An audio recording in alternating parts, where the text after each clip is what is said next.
What's up guys, so welcome back to my channel for another video, or welcome to my channel if you're new. So I know it has been a while since I've actually sat down here. Since you guys have seen my face, I have not filmed a video since Vlogmas, which is terrible, but don't worry, we'll get it together. I'm here now, and as you would have been able to read from the title, we are going to be doing a wash day with my protective style in. As you guys could tell, I have a protective style. I've had it in for 2 weeks at this point, which is a personal best for me. By 2 weeks I am itching and just ready to get this stuff out of my hair, but I've managed to make it to 2 weeks and still be fine which is a personal best for me. Having seborrheic dermatitis, I have not had the best of luck with protective styles. So yeah, I don't want to get into that now. I think that might make this video too long and I don't want to do that. So I'll probably address some of what I've learned for protective styling as somebody who has seborrheic dermatitis in a separate video. But for right now, we're just going to focus on what I'm going to be doing to refresh my hair and my scalp and re-moisturize and all of that good stuff. That is what we're going to be talking about in this video. So guys, if you are interested in what to do to get rid of dry, itchy, flaky scalp, especially one that is prone to dandruff or has seborrheic dermatitis, then definitely keep on watching.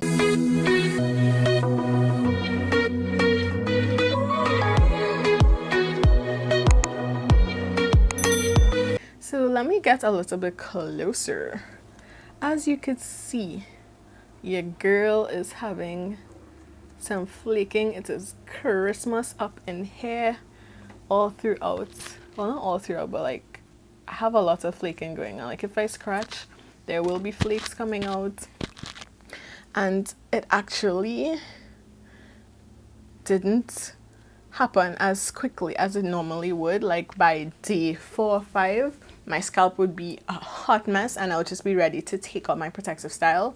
My hair actually didn't get to this point until like after a week, which I consider a personal record. But anyways, let's get into what I'm going to be doing for wash day. So usually I would just typically use a regular shampoo, but because my scalp is a lot more exposed through the braids, I want to kind of be able to get as much of the flakes and dryness and all of that off of my scalp because it's so visible. Usually if I have my hair out, I don't tend to care as much, as bad as that sounds. But for today, I'm going to be using my Keto Plus shampoo. I have used this before, and I used to use it before, but then I stopped because it used to dry up my hair. But because, like I said, I want to get my scalp super clean, I opted for this instead. Now, if between me and you, in order to make this video a little bit more friendly for persons who don't like DIYs, I opted for this. You could use a regular shampoo. You could pre-poo with maybe apple cider vinegar and water, let that sit and let it loosen up the flakes, and then go in with your regular shampoo and conditioner. I just wanted to eliminate all of that because I'm in a rush, and so I'm just going straight for the Keto Plus shampoo. Now if you are into DIYs like myself, I typically would have made my Reetha and Shikaikai shampoo, which I have done before, and I will link that video up above in the cards and down in the description box below. But like I said, I'm a bit on a time crunch and I want my scalp to be as clean as possible because it's as exposed as it is with the braids. So I opted for more of a medicated type of shampoo. That's just my personal preference for right now. So yeah, you guys can just keep on watching and see what I do. So yeah guys, as you know, it's just a lot easier to apply anything when you have protective styles with an applicator bottle. So I put the shampoo into this applicator bottle and I'm going to use that to just apply to my scalp. I also have this stocking cap, and I think I'm going to do this segment for my IG, where I have this segment on my Instagram called I Tried It So You Don't Have To. I've seen this going around where if you put on a stocking cap on your head and then like shampoo your hair that way, it gets less messy. So we'll test that theory. We will test that theory today and see if that actually works. And so yeah, I will let you guys know across on my Instagram. So if you aren't following me at naturallynishy, I'll put the handle here for you guys to go follow me. But you'll get this you will get the results to this hack across on my Instagram.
So yeah guys, now that my hair and my scalp looks a million times better, I knew that the Keto Plus shampoo would work to completely clear my scalp, but I also know it can be a bit drying. I didn't really let it get on my hair because you guys saw how I held up most of my hair while I was in the shower, at least for the most part. But so I know it wouldn't necessarily dry up my hair, but it has the potential to dry up my scalp. So to combat that, I went ahead and made a DIY scalp moisturizer. You could also use this to moisturize your hair. Now this moisturizer is completely catered for persons with seborrheic dermatitis. But yeah, this is my own DIY, what do you call that? Scalp moisturizer. So applicator bottle again just makes everything easier. So you just kind of go in at the roots like you would if you were oiling your scalp. As you know, persons with seborrheic dermatitis should not oil their scalp. It just makes for a really bad situation. And so I'm just going ahead and putting a bit of the moisturizer in each part and just massaging that in. So yeah guys, it's exactly the same process like you would if you were using oils to oil your scalp, but it's just a really great moisturizer without oil in it. So that is what I am using, and when I'm finished this process, I'll be back.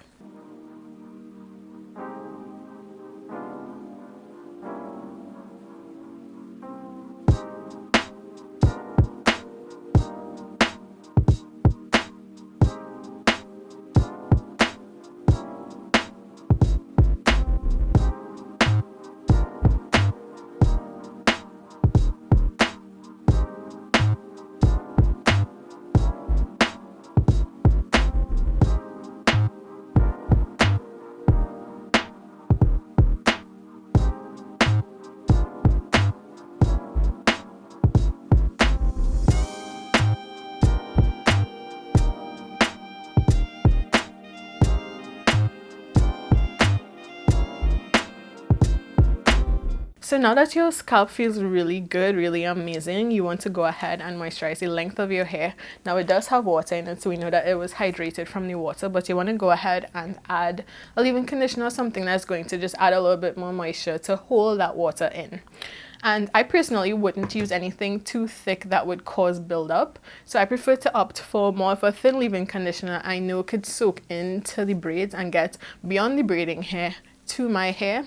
And the perfect leave-in conditioner for that I do have on hand is the Ren Pure leave-in conditioner. And this is what I'm going to use.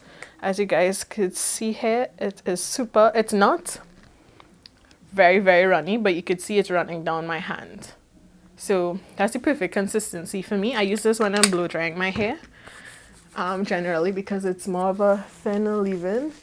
And you just want to go ahead and just squeeze that into your hair. And it's going to just, instead of just sitting on the braiding hair, it's going to attempt to get in to your hair as well. And you don't necessarily have to carry straight down to the end, just where your hair ends, because I mean, at least for me, I don't feel like wasting product on the braiding hair. So I just do it where I know my hair stops. So yeah. Now you could also opt for a spray leave-in. I just personally like the consistency of something a little bit thicker. I do have higher porosity hair as well, so thicker products just work better for me that way. Spray leave-ins don't work for my natural hair when it's loose, so I don't feel like it would work in this braid situation, you know? As much as it's more convenient, I don't feel like it would add the necessary moisture I needed to. So I just opt for something a little bit thicker. And as you guys could tell, I am not applying anything to my scalp because this does have oils in it. So I'm just going to apply this to the length of my hair, squeeze it in, and moisturize my hair that way. And then let the scalp moisturizer moisturize my scalp.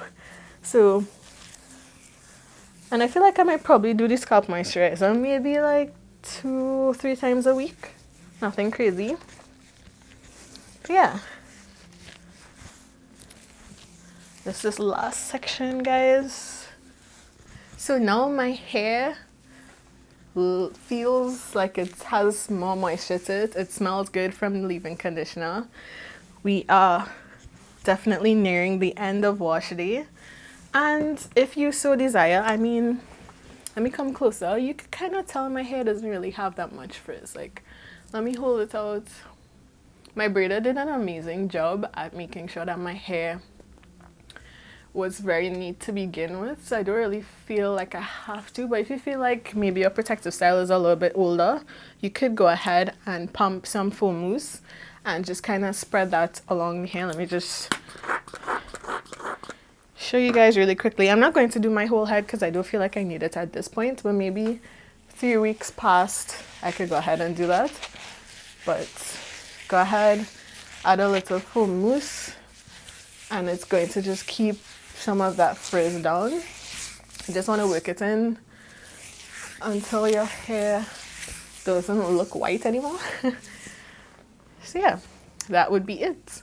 So you could go ahead, like I said, if you have your protective style in for a longer time and you just want to minimize a little bit of the frizz, go ahead, pump some mousse, run it along your hair, tie it down, and maybe sit under a hooded dryer if you have one, or use a blow dryer. Just kind of set the mousse and the hair in place. So yeah guys, that is the end. That brings us to the end of wash day for my protective style. I hope you guys liked this video. I hope that you would have learned something, that you could take some of my tips and tricks and implement it into your own protective style wash day. So if you guys like this type of video, then definitely hit the thumbs up button.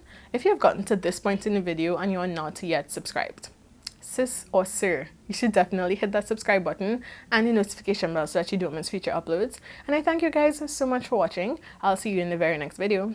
Take care guys. Bye.